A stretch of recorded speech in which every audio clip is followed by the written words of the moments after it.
आइए जानते हैं शैव धर्म के बारे में। भगवान शिव की पूजा करने वालों को शैव और शिव से संबंधित धर्म को शैव धर्म कहा गया है। शिवलिंग उपासना का प्रारंभिक पुरातात्विक साक्ष्य हड़प्पा संस्कृति के अवशेषों से मिलता है। ऋग्वेद में शिव के लिए रुद्र नामक देवता का उल्लेख है। अथर्ववेद में शिव को भव, सर्व, पशुपति एवं भूपति कहा गया है। लिंग पूजा का पहला स्पष्ट वर्णन मत्स्य पुराण में मिलता है।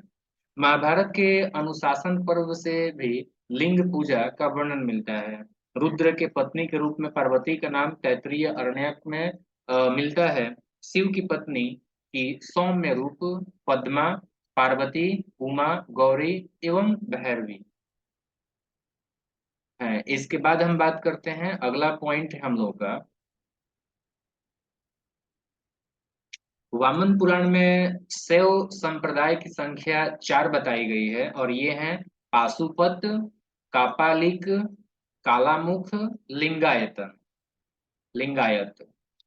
पाशुपत संप्रदाय शैव का सर्वाधिक प्राचीन संप्रदाय है। इसके संस्थापक लकुलिस थे, जिन्हें भगवान शिव के 18 अवतारों में से एक माना जाता है। पाशुपत संप्रदाय के अनुयायियों को पंचार्थिक कहा गया है।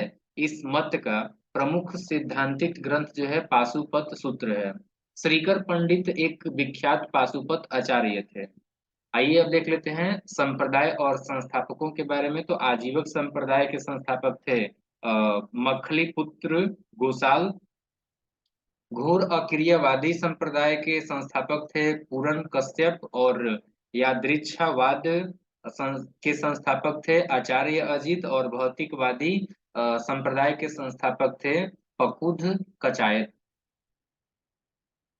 नेक्स्ट पॉइंट है हम लोग का, कापालिक संप्रदाय के इष्ट देव भैरव थे। इस संप्रदाय का प्रमुख केंद्र श्रीशैल नामक स्थान था। काला मुख संप्रदाय के अनुयायियों को शिव पुराण में महाव्रतधर कहा गया है। इस संप्रदाय के लोग नर कपाल में भी भोजन, जल तथा सुरपान करते थे और साथ ही अपने शरीर पर चीता भस्म मलते हैं।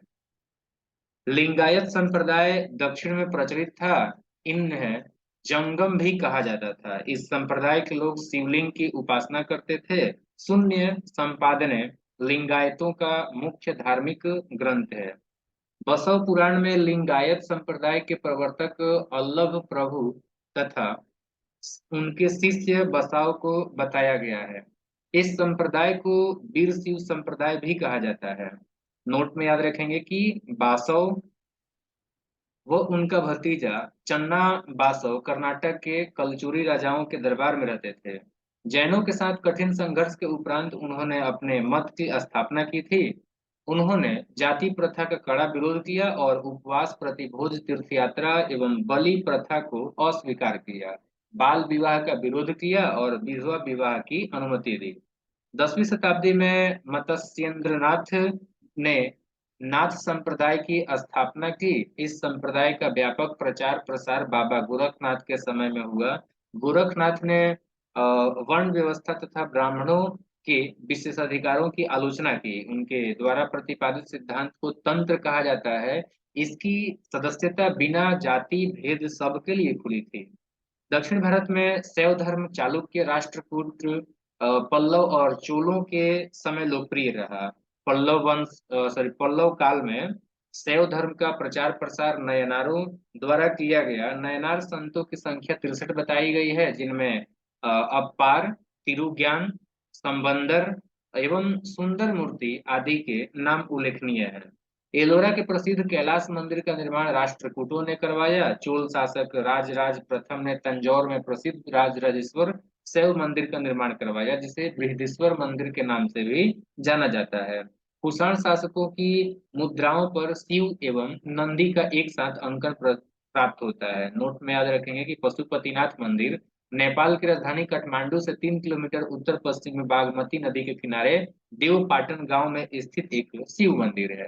नेपाल के धर्मनिरपेक्ष राष्ट्र बनने से पहले ये मंदिर राष्ट्रीय देवता भगवान पशुपतिनाथ का मुख्य निवास माना जाता था। इस मंदिर परिसर को सन 1979 में यूनेस्को विश्व सांस्कृतिक विरासत स्थल के रूप में सूचीबद्ध किया गया। मुख्य मंदिर का निर्माण वास्तुकला की नेपाली पैगोडा शैली में हुआ है। तो यहीं पर जो है ये हमारा टॉपिक समाप्त होता है। धन्यवाद।